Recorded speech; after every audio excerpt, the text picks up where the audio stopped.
बिस्मिल्लाहिर्रहमानिर्रहीम। अस्सलाम वालेकुम। क्यूज न्यूज़ के साथ मैं हूं सना हुसैन। चलते हैं खबरों की जानिब। इंसदाद दहशतगर्दी डायलॉग। अमेरिका दहशतगर्दी को काबू करने में पाकिस्तान की कामयाबियों का मुताबिक मिलकर काम करने का आज़म। अमरीकी सफारत खाने की जानिब से जारी एलामिया में कहा गया है कि पाकिस्तान और अमेरिका के दरमियान इंसदाद दहशतगर्दी डायलॉग के सदारत नबील मुनीर और ग्रेगरी डी लोजरफो ने मुश्तरका तौर पर की।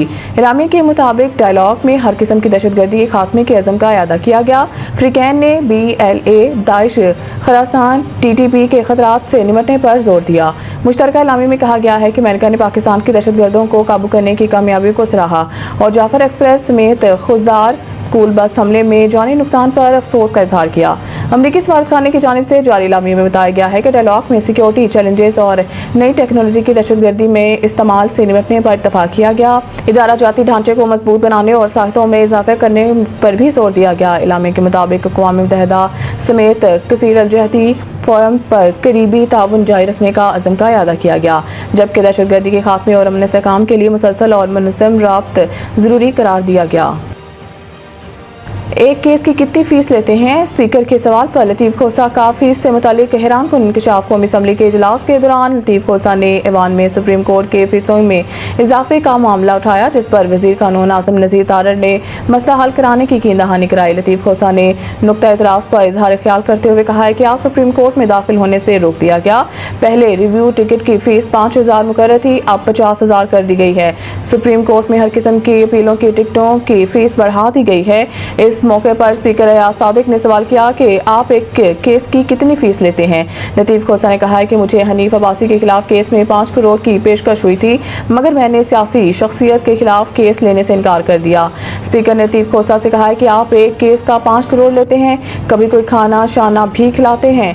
इस पर कानूनदान ने जवाब दिया कि जब आप कहेंगे खिला देंगे। स्पीकर ने अज़रा मिजाज कहा कि मेंबरान से कहो कि आपसे खाना खाएं, इजलास के बाद आपसे मिलूंगा, आप तो बहुत पैसे लेते हैं। इस मौके पर वज़ीर कानून आज़म नज़ीर तारड़ ने कहा है कि इधर हनीफ अब्बासी मौजूद हैं, जिन्हें रात के अंधेरे में उम्र कैद की सजा सुनाई गई, ताहम अदालतों ने बाद में इन्हें बरी भी कर दिया।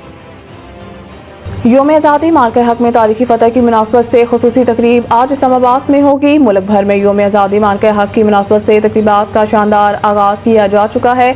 ज़रा के मुताबिक वफाकी दारुल हुकूमत इस्लामाबाद में मरकजी तकरीब आज रात 8 बजे जनाब स्पोर्ट्स स्टेडियम में मुनक़िद की जाएगी, जिसके मेहमान ख़ुसूसी सदर पाकिस्तान होंगे, जबकि वज़ीर आज़म और तीनों मसल्ह अफ़वाज के सरबराहान भी तकरीब में शरीक होंगे। ज़रा के मुताबिक कौमी गैर मुल्की शख्सियात की भी तकरीब में बड़ी तादाद में शिरकत मुतवक्के है। मरकजी तकरीब में खुसूसी मिलीद सकाफती प्रोग्राम पेश किए जाएंगे। तीनों मसल्ह अफ़वाज की परेड और फ़िज़ाई मुज़ाहरा भी तकरीब का हिस्सा हैं। तकरीब में मार्का हक में जीत की खुशी में वज़ीर आज़म मार्का हक मोनूमेंट की रुनमाई भी करेंगे। आज़ादी के ग्रैंड तकरीबात में खुसूसी तौर पर दोस्त ममालिक तुर्किया और अज़रबैजान के फौजी दस्ते हिस्सा ले रहे हैं। आर्मी स्कूल ऑफ म्यूज़िक की स्पेशल बैंड परफॉर्मेंस भी तकरीब का हिस्सा है। यौम आज़ादी और मार्का हक के इस तकरीब में अवाम का जोश व खरोश अरूज पर है। शरह सूद में जल्द कमी होगी और बिजली भी सस्ती की जाएगी, वज़ीर खजाना का ऐलान। इस्लामाबाद में एक तकरीब से खिताब करते हुए सेनेटर मोहम्मद औरंगज़ेब का कहना था कि इक़्तिसादी मैदान में पाकिस्तान की कामयाबियों का एतराफ़ आलमी मालियाती इदारे भी कर रहे हैं। एक तीसरी आलमी रेटिंग भी पाकिस्तान की माशी कामयाबियों का ऐलान करेगी। सेनेटर मोहम्मद औरंगज़ेब का कहना था कि गुज़िश्ता 1.5 साल में मुआशियत मुस्तकीम हुई है, पॉलिसी रेट में नुमाया कमी लाई गई है और इसमें मज़ीद कमी की गुंजाइश भी है। शरह सूद में जल्द मज़ीद कमी का ऐलान भी किया जाएगा। इनका कहना था कि मानता हूँ SME सेक्टर को जारी कर्जों में 41% इजाफा हुआ है। कर्जों में 41% इजाफा एक बड़ा इजाफा है, लेकिन जैसे जैसे कर्जों की अदायगी होगी ये सूरत हाल बेहतर होगी। रियासती मुल्की इदारों की निजकारी का अमल तेजी से जारी रहेगा, जबकि हुकूमती अखराजात में कमी के लिए भी इक़दाम कर रहे हैं। उन्होंने कहा है कि पहली बार ज़रिए आमदनी को भी टैक्स निज़ाम का हिस्सा बनाया गया है। टैक्स के निज़ाम को हमने ठीक करना है। टैक्स नेट को बढ़ाने के सिवा हमारे पास कोई रास्ता नहीं है। जितनी मालियाती स्पेस मैसर थी इसके मुताबिक तनख्वाहदारों को रिलीफ दे चुके हैं। तनख्वाहदार तबके पर मज़ीद टैक्स नहीं डाल सकते। मज़ीद न्यूज़ और अपडेट के लिए देखते रहें क्यूज न्यूज़।